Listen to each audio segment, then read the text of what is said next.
Assalamualaikum warahmatullahi wabarakatuh. Perkenalkan, nama saya Ferry Kurniawan. NPM saya 1908201064 dan teman saya Nurlika Lavenia, NPM-nya 1908100038. Nah, di sini kami akan mempresentasikan tentang ancaman COVID-19 bagi integrasi nasional. Dikutip dari situs resmi Kementerian Pendidikan dan Kebudayaan Republik Indonesia, integrasi nasional adalah proses penyesuaian dan penyatuan unsur-unsur kebudayaan Indonesia yang beragam hingga terwujudnya persatuan dan kesatuan bangsa. Adanya integrasi nasional penting untuk terciptanya keselarasan bangsa di tengah-tengah keadaan masyarakat yang berbeda-beda dan wilayah yang luas. Integrasi nasional adalah bersatunya suatu bangsa yang menempati wilayah tertentu dalam sebuah negara yang berdaulat.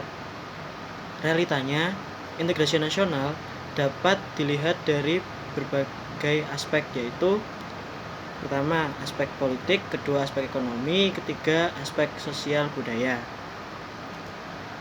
Lalu, COVID-19 sudah menjadi masalah bagi semua orang.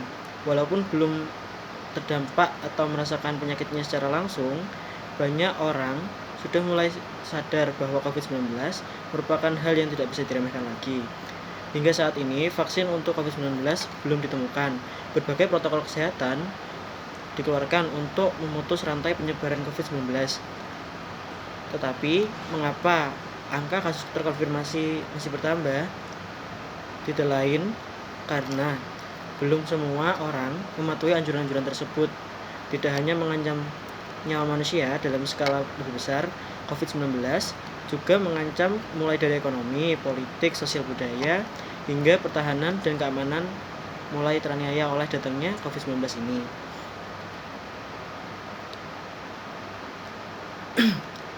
Ancaman COVID-19 dalam berbagai bidang.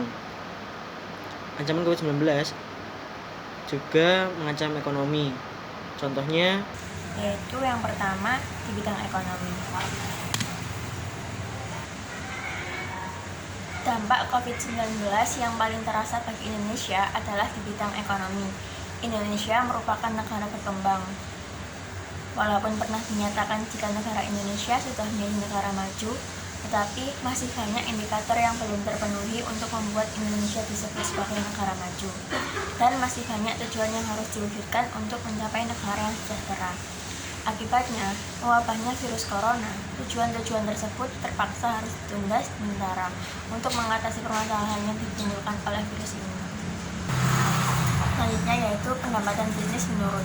COVID-19 menyebabkan banyak bisnis, terutama bisnis kecil, mengalami penurunan pendapatan dan bahkan merugi. Banyak perusahaan yang terpaksa harus memberhentikan banyak karyawannya supaya dapat bertahan di tengah pandemi ini. Selanjutnya yaitu indeks harga saham gabungan rontok. Setiap harinya, indeks harga saham gabungan menunjukkan warna merah darah. Hal ini disebabkan oleh ketakutan investor dalam menginvestasikan dananya ke perusahaan karena situasi yang tidak stabil saat ini. Mereka cenderung beralih ke aset yang cenderung aman, seperti emas. Selanjutnya yaitu anjloknya nilai rupiah.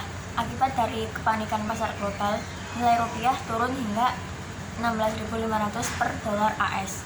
Untuknya, dalam hal ini, pemerintah bisa segera menangani dan membuat nilai rupiah naik menyentuh angka 15.800 per dolar AS.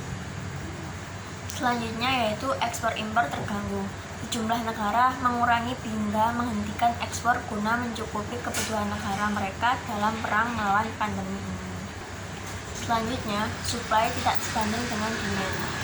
Akibat banyaknya informasi terkait dengan COVID-19 yang beredar, masyarakat pun panik dan menghabiskan berbagai barang kebutuhan yang ada di toko. Hal ini bisa jadi merugikan masyarakat di tingkat ekonomi menengah ke bawah karena begitu barang kebutuhan langka, maka harganya akan melonjak. Jika tidak segera diantisipasi, hal ini dapat membahayakan perekonomian Indonesia. Selanjutnya yaitu sektor pariwisata terancam. Sudah pasti, sejak aturan social distancing diterapkan, maka sektor pariwisatalah yang paling terancam. Hingga pandemi ini berakhir, jumlah wisatawan akan tetap berkurang. Nah, selanjutnya yaitu di bidang politik. Dampak COVID-19 juga membawa berbagai isu-isu politik. Pemerintah memegang peranan penting dalam menanggulangi masalah akibat COVID-19. Beberapa ancaman di bidang politik yaitu 1. Ketidakpercayaan publik terhadap pemerintah. Hal ini disebabkan karena pemerintah menyembunyikan informasi terkait dengan COVID-19. Informasi tentang virus corona seakan-akan menjadi eksklusif.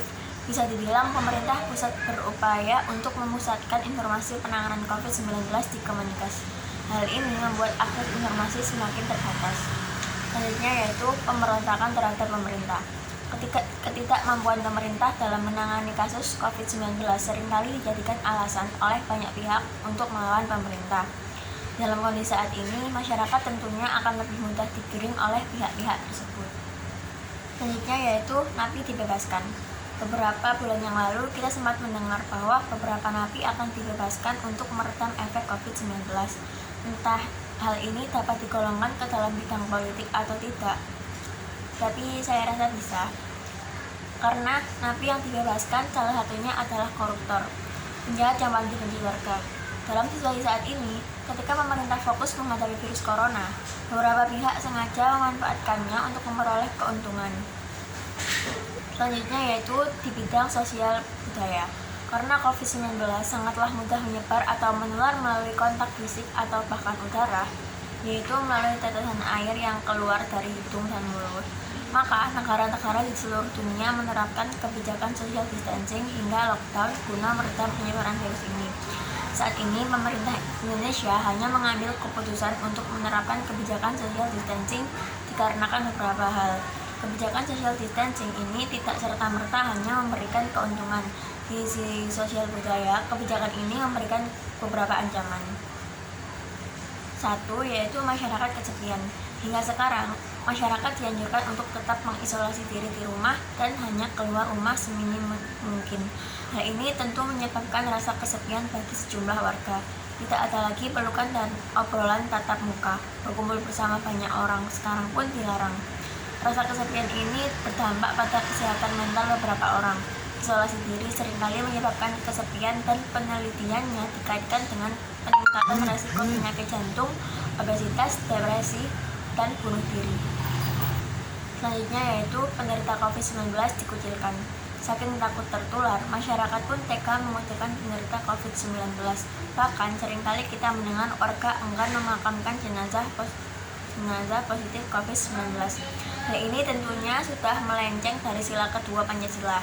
Seharusnya kita sebagai warga Indonesia yang baik bisa tetap tenang menghadapi situasi seperti ini.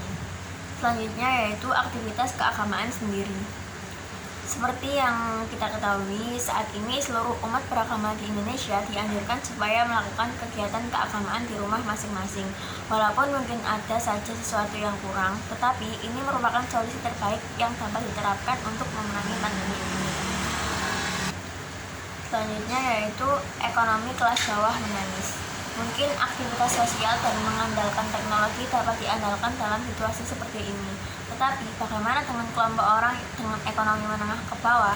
Tidak semua orang memiliki alat untuk berkomunikasi secara virtual. Sebaiknya pemerintah memprioritaskan orang-orang dengan tingkat ekonomi menengah ke bawah seperti ini. Selanjutnya yang terakhir yaitu di bidang pertahanan dan keamanan. Pemerintah mengerahkan TNI Polri guna mempertegas peraturan social distancing. Hingga saat ini masih banyak oknum yang masa bodoh dengan adanya aturan tersebut. Masih ditemukan banyak remaja yang nongkrong di warung dan seringkali ditemui orang yang keluar rumah tanpa menggunakan pengaman apapun. Nomor 1. Militer terlalu fokus menangani virus COVID-19. Dikarenakan saat ini kekuatan militer Indonesia dikerahkan untuk mengatasi pandemi ini, bisa jadi terjadi pelemahan militer. Beberapa bulan yang lalu, Tiongkok dikabarkan aktif kembali di Laut Natuna Utara. Nah, dalam hal ini, negara perlu bertindak tegas dan kembali memperkuat militer Indonesia supaya dapat mengantisipasi ancaman dari luar negeri. Yang kedua yaitu hoax bertebaran. Seperti yang kita ketahui, banyak sekali berita hoax yang beredar. Hal ini tentunya sangat membahayakan pertahanan dan keamanan nasional. Walaupun diimbau untuk melakukan fact check terhadap informasi yang beredar, masih banyak orang yang tidak terbiasa melakukan hal tersebut. Beberapa perusahaan teknologi seperti Facebook dan Twitter sudah mulai menumpas hoax berdasarkan kata kuncinya. Dalam kondisi seperti ini, negara perlu mengerahkan polisi cyber guna mencegah semakin banyaknya hoax yang beredar. Selanjutnya yang terakhir yaitu kesehatan masyarakat. Nyawa dari masyarakat Indonesia itu sendiri merupakan bagian tervital dari pandemi ini.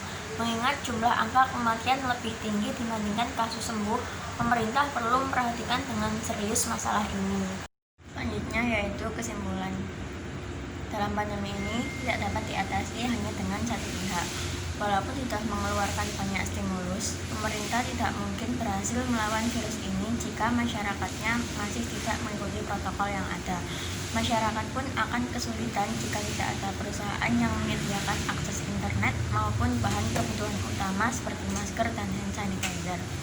Jadi marilah kita saling membantu, memberikan dukungan psikologis bagi sesama, menerapkan semangat gotong royong yang sudah menjadi warisan sejak dahulu.